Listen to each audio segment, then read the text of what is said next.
सबसे अच्छी मिठाई माने সকলোতকৈ ভাল मिठाई। Okay let's start. एक दिन सर्दियों के मौसम में राजा कृष्णदेव राय, तेनालीराम तथा राजपुरोहित सुबह की गर्म धूप का आनंद ले रहे थे।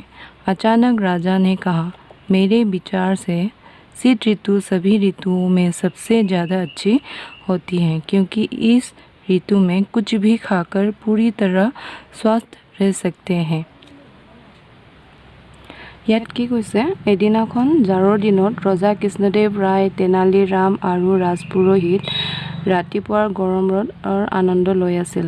তৎক্ষণাৎ ৰজাই ক'লে, মোৰ বিচাৰত শীত ঋতু সকলো ঋতুতকৈ ভাল, কাৰণ এই ঋতুত যিকোনো বস্তু খালেও স্বাস্থ্য ভালে ৰাখিব পাৰি।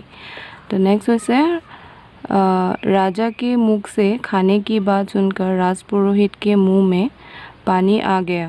उसने तुरंत राजा से कहा, महाराज, मुझे भी सर्दियाँ बहुत पसंद हैं, क्योंकि इस ऋतु में तरह तरह के फल तथा मिठाइयाँ खाने के लिए मिलती है।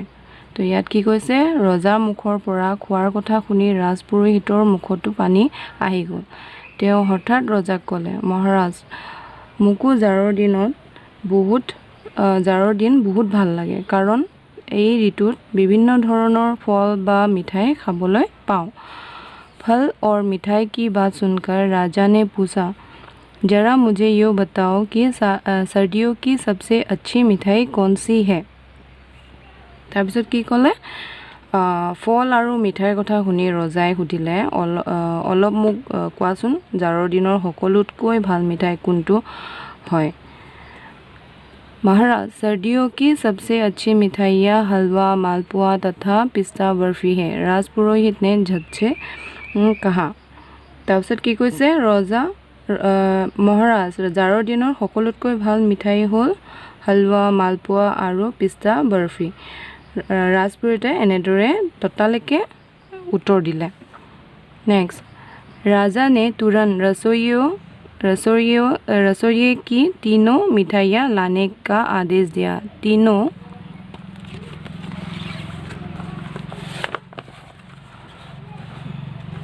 मिठाइयाँ आ जाने पर उन्होंने राजपुरोहित से कहा, अब आप इन तीनों मिठाइयों को खाकर बताओ कि इनमें से सबसे अच्छी मिठाई कौन सी है। তাৰপিছত কি ক'লে ৰজাই, সোনকালে এই তিনিওটা মিঠাই আনিবলৈ ৰান্ধনীক আদেশ দিলে। তিনিওটা মিঠাই অহাৰ পাছত তেওঁ ৰাজপুৰোহিতক ক'লে, এতিয়া এই তিনিওটা মিঠাই খাই কওকচোন, ইয়াৰ ভিতৰত সকলোতকৈ ভাল মিঠাই কোনটো হয়। ओके नेक्स्ट, राजा के कहने पर राजपुरोहित ने एक एक करके सभी मिठाइयाँ खा ली, परंतु उसे सभी इतनी पसंद आई कि वो यो फैसला नहीं कर पाया कि सबसे अच्छी मिठाई कौन सी है। फिर राजा ने यही प्रश्न तेनालीराम से पूछा। तब तेनालीराम ने कहा, महाराज, मैं आपको सबसे अच्छी मिठाई का नाम तो नहीं बता सकता हूँ, हाँ, खिला अवश्य सकता हूँ, लेकिन इसे खाने के लिए आप दोनों को मेरे साथ रात के समय चलना होगा।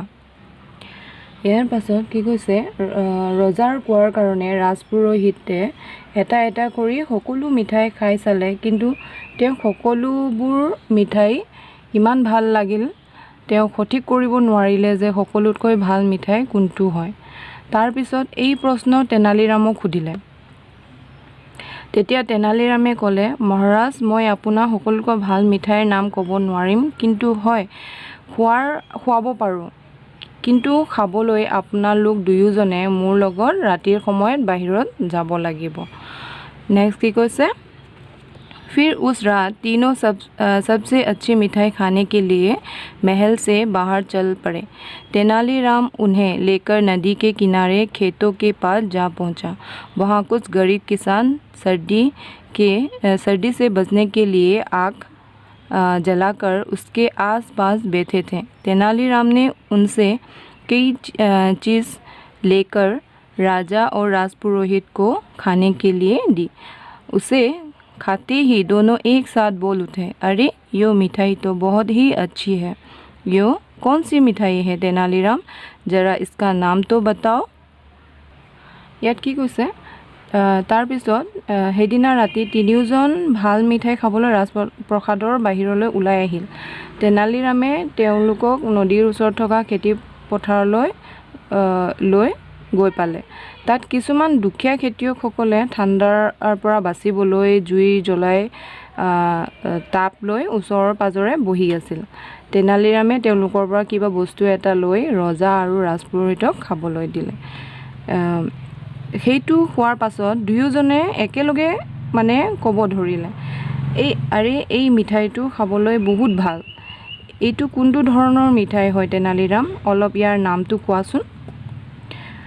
নেক্সট তাৰপিছত কি ক'লে, তব তেনালীৰাম उन्हें आग के पास ले जाकर कहने लगा, महाराज ये गुड़ है, यह शरद ऋतु की सबसे अच्छी तथा मीठी मिठाई है और यह ठंड के मौसम में शरीर को गर्माहट भी देती है।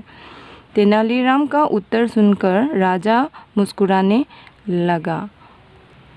আৰু কি ক'লে ইয়াত কি কৈছে, তেতিয়া তেনালীৰামে তেওঁলোকক জুইকুৰাৰ ওচৰত লৈ গৈ ক'লে, মহাৰাজ এইটো গুড় হয়, ই শৰৎ ঋতুৰ সকলোতকৈ মিঠা মিঠাই হয় আৰু এই ঠাণ্ডাৰ দিনত শৰীৰত উত্তাপ দিয়ে।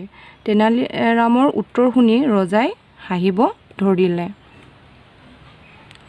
ইয়াৰ পাছত এই কাহিনী তোমালোকে বুজি পাইছা। ইয়াৰ পাছত আহিব তোমাৰ শব্দ অৰ্থ হয় এইখিনি গোটেইখিনি शब्दार्थ।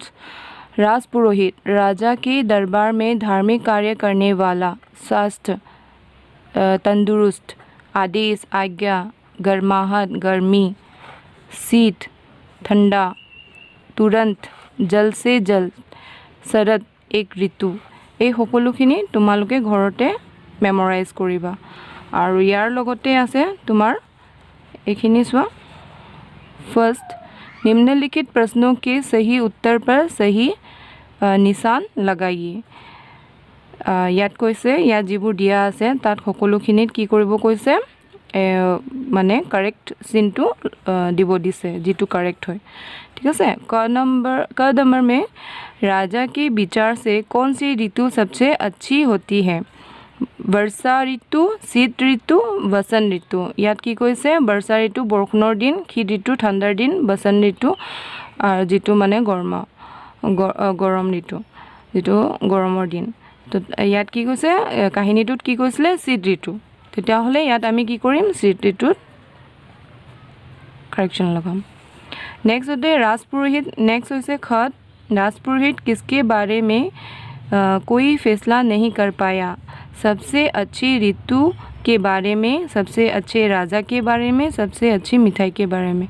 राजपुरोहिते কোনটো কথা ক'ব নোৱাৰিলে, উত্তৰ দিব নোৱাৰিলে ৰজাক।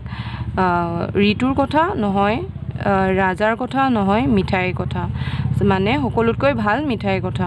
তো ইয়াত টিক মাৰিবা। यार पिছত ग नंबर में है, तेनालीराम राजा और राजपुरोहित को कहाँ ले गया? तेनालीराम আৰু ৰাজপুৰোহিতক ক'ত লৈ গৈছিলে? তেনালীৰামে ৰজা আৰু ৰাজপুৰোহিতক ক'ত লৈ গৈছিলে? ইয়াত এক নম্বৰত আছে, नदी किनारे खेतों के पास, नदी में बहते नाव पर, नदी किनारे जंगल में। तो প্ৰথমটো হ'ব नदी किनारे खेतों के पास। ইয়াৰ পাছত আহিব তোমাৰ নিম্নলিখিত প্ৰশ্নকে উত্তৰ লিখে। মই এইখিনি গোটেইখিনি মই তোমালোকক নোট ডাউন কৰি থৈছোঁ, তোমালোকক सेंड কৰি দিম। ঠিক আছে। नेक्स्ट হৈছে पढ़िए और समझिए, उदाहरण के अनुसार नीचे लिखे शब्दों के रूप बदलिए। माने ইয়াত লিংগ পেহচান, মানে লিংগ চেঞ্জ কৰিব দিছে।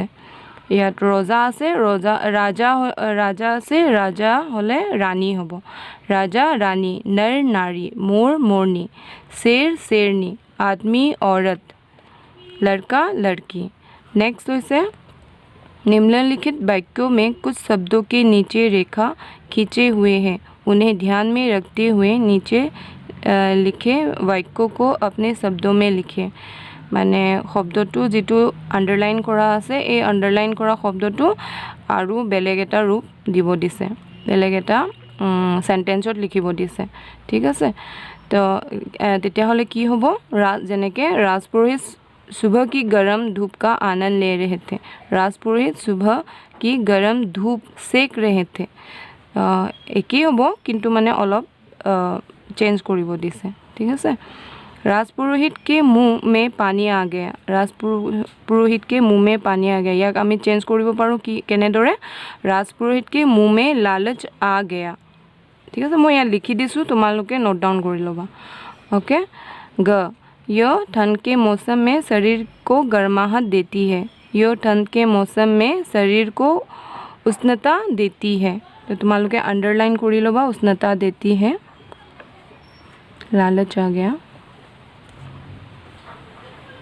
ओके नेक्स्ट निम्नलिखित शब्दों का वाक्य में प्रयोग कीजिए जेने मौसम मौसम दिया আছে ইয়াত কি তোমালোকে কি কৰিব লাগিব মেক সেন্টেন্স কৰিব লাগিব তোমালোকে মেক সেন্টেন্স বনাব লাগিব तो ইয়াত কি কৈছে अब गर्मी का मौसम पूरे जोरों पर है এতিয়া গৰমৰ দিন যেহেতু তাৰ ওপৰতে মই বাক্য লিখি দিছোঁ নেক্সট হ'ব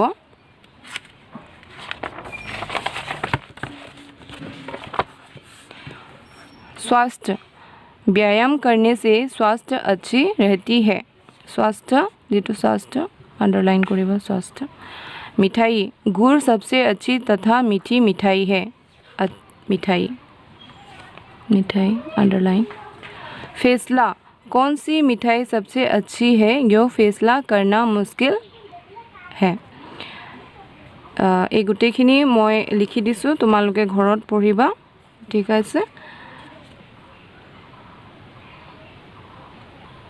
okay student I hope you all are understood so you also read at your home thank you